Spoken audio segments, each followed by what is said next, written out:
e uma das advogadas chegou com uma carta psicografada de uma das pessoas na qual tinha morrido dentro daquela tragédia, se eu não me engano, relatando que X pessoa do processo não tinha culpa, tal, e acabou virando motivo de chacota dentro do júri ali, virou notícia nacional. Como que você enxerga essa situação, Geraldo? Olha, eu acho que é um assunto que deve ser levado ao estudo, porque o direito, assim como qualquer outro campo de atividade humana, ele vai se adaptando também ao progresso da sociedade, não é? Chegará um dia, hoje não é esse dia ainda, porque, infelizmente, a nossa característica de mundo de expiação de provas ainda é a vigência do materialismo.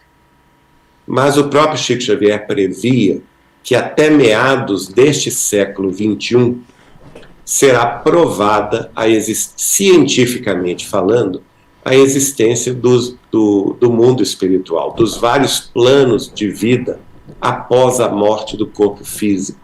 Nós teremos aparelhos para conversar com aqueles que nós chamamos de mortos ou desencarnados, né? Então, veja bem, a simples mudança do paradigma científico do materialismo para a espiritualidade, que é esse processo de transição planetária pelo qual todos nós estamos passando, ainda neste século XXI, jogará por terra os paradigmas anteriores do materialismo, instituindo aí novos paradigmas para o direito, para a justiça, envolvendo, no caso, a espiritualidade, a sobrevivência do espírito após a morte do corpo. Então, veja bem, isso é o futuro que não vai muito longe. Se nós falamos, o Chico me falou isso, que isso será uma realidade no ano 2050, nós estamos falando de quê? Pouco mais de 30 anos, não é? Menos de 30 anos, aliás, 28 anos. Isso não é nada em termos do avanço das civilizações. 28 anos passam como um raio. Agora, nesse particular, se nós veremos isso, essa alvorada de uma nova era de espiritualidade, todos os nossos tratados de direito, direito constitucional, todas as questões da justiça comum, nas leis ordinárias, que tratam, por exemplo, dos crimes comuns, tudo terá que ser mudado, tendo em vista a sobrevivência do espírito após a morte do corpo. Nós teremos, por exemplo, no futuro, depoimentos dos mortos, falando sobre quem os matou, né? Só estou dando um exemplo de como que isso vai mudar. Atualmente, isso ainda está na esfera vamos dizer assim, da amplitude da prova, porque todos aqueles que são acusados de alguma coisa, eles têm o direito de buscar em todos a sua vivência, ou em todos os assuntos que lhes são relativos ao caso, todo tipo de prova necessária. Agora, cabe naturalmente ao juiz do caso e ao júri popular aceitar ou não essas provas.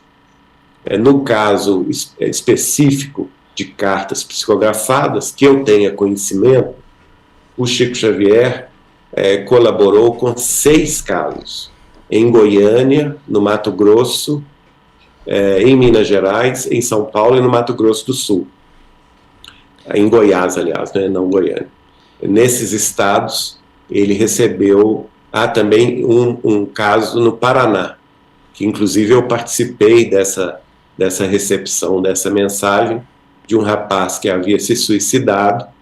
Ele era dono de uma farmácia, ele se trancou na farmácia sexta-feira à noite, sabendo que ninguém o iria procurar lá, e tomou os medicamentos que o tirariam a sua vida, só foi encontrado pelos funcionários da própria farmácia na segunda-feira de manhã, e através do Chico Xavier, ele estava numa situação espiritual terrível, muito sofrimento.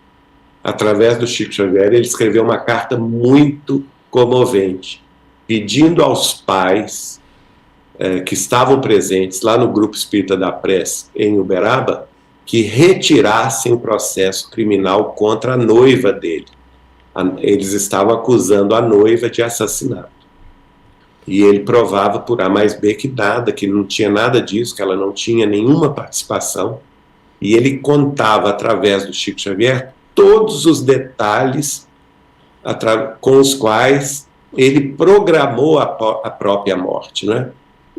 Estudando, ele como farmacêutico, estudando aquelas substâncias que desagregariam o seu corpo físico sem chance de retorno. Ele meticulosamente, friamente calculou justamente o horário que ninguém o procuraria lá dentro da farmácia, porque sabidamente a farmácia estaria fechada, e inocenta a noiva através da obra do Chico.